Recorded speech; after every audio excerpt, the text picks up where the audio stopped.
chromosome, monochrome. Sandy and 5. Hey there, my name's Sandy, and I'm back at it again with another color challenge. The last one I did was the 3-color challenge, and the one before that was the random color palette challenge. And this is the end of this trilogy, I guess. So let's get in it. So basically what I'm doing is the monochrome challenge, or the 1-color challenge basically.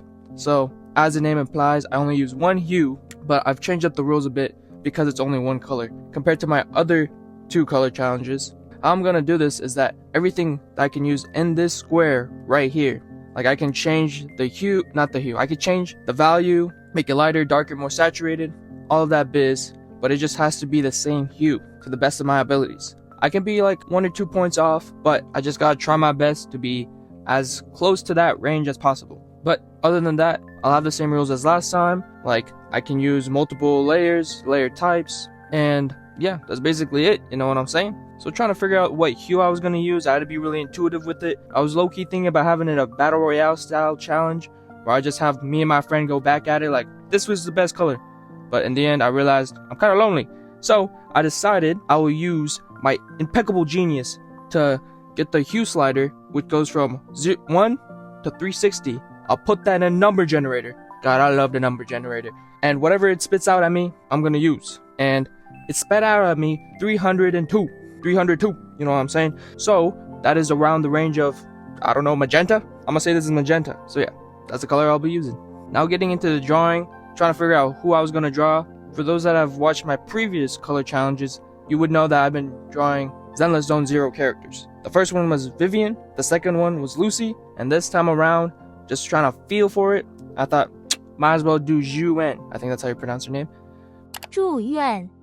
Zhu Wen, the police officer, the public sec. Oh my goodness. Anyways, so I just decided to do Zhu Wen, where she's like falling from the sky, because in the story, that's kind of the first thing you do to help her. So basically, in the game, there's like space nonsense, you know what I mean? Like you could transport to other locations type beat through like a portal, and she's being chased down by some grunts, some absolute hooligans, some villains. So you tell her to jump off a building, there's like one of those portal things, and you're like, just trust me, bruh, just trust me, it's definitely there. And you know, she does, because you're just a silly little guy. And that's kind of the scene that I wanted to draw, because I thought that's really dynamic, and I really wanted to change up the pose and add a little bit something to it, you know what I'm saying? And plus, I just wanted to draw Chingy in the background with the Minecraft Steve, Jack Black Minecraft Steve release pose.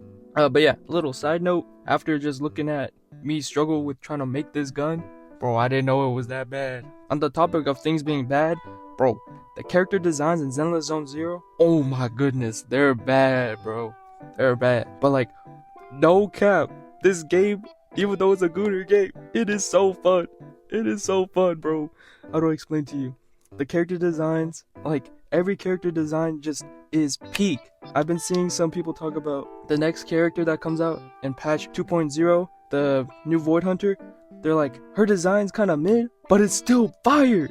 Like, compared to everything else, it's mid, but oh my goodness. Like, this game has such fire character designs. What other game has Panda and Grizzly from We Bare Bears in their freaking catalog? Bro, Genshin doesn't have that, I think. Bro, like, the gameplay is fun.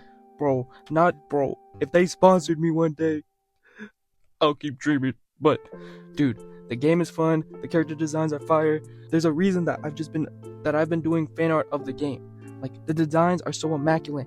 Like, Zhu Wen, bro, the thing on her head, that is a handcuff. Part of a handcuff. Her whole design has elements of police things in it, okay? Oh my god. It is so immaculate. I'm at a loss for words. Let me recuperate real quick. Anyways, I think I've calmed down a bit. But now let's talk about the colors and how I'm gonna implement them in my usage. Because only having one color really limits how you're gonna do things when there's multiple other colors like blue, orange, and neon green in the mix.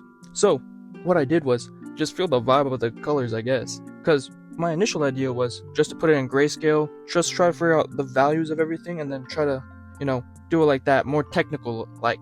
But I was like, man, that doesn't seem fun. I just want to freehand it, just like hands in the paint, hands on the canvas, monkey type deal. So that's kind of what I did. So how I separated the colors was, if it was blue, it'd the saturation would be more in the middle, because that's kind of the vibe the blue gave me, you know what I'm saying? And then if it was like orange, because I wanted orange to be like the key pop out point, you know what I'm saying? So I wanted that to be the most saturated. Same with neon green, just because it's neon equals saturation. It wouldn't make sense if I just made that desaturated, you know what I'm saying? To me anyways. So everything else in her design is mostly just gray, black, very monotone. So what I wanted to do to the best of my abilities is just have a little bit of that hue in there. So after I did all the flats and then I started doing the details. So how I do my detailing process is that I start a new layer for a certain section of the piece. Like I usually have one for at least the eyes, the hair, and the skin. The clothes sometimes as well, depending how detailed the clothes are. Like in this case of the drawing, the clothes I just had to add a little bit more like writing stuff to it, you know what I'm saying? Just a little bit more of that small stuff, you know what I'm saying? Nothing crazy. And then came the shading, which was what I usually do. I get 3 colors, one that's super light for the parts that don't really need hard shadow because it's not like covered by something else. Then we got the slightly darker than the light shadow, but not dark enough to be the darkest shadow for just anytime something covers something. And then we have the darkest of the shadows, which I use very sparingly. I don't really know how I add this, I just, vibe it out type deal. And then came the lighting. The lighting, I wanted to keep it on one side of the piece so I can have some secondary lighting at the bottom or like on the other side, just to add a little bit more dynamics to it. And that's basically it. And then I just finished up the Jingyi in the background with the release. And then I added a little bit of particles or like motion with motion blur, just things in the piece to move, add that dynamics. And yeah, that's basically all that there is. Well, that concludes my quote-unquote trilogy of color challenges. This was the final one for now, unless I do another installment. But I really liked how it turned out. It honestly turned out way better than I thought it did. Just looking at it kind of trips me out a little because I'm like, I feel like the values are right, but the colors just mix up my brain.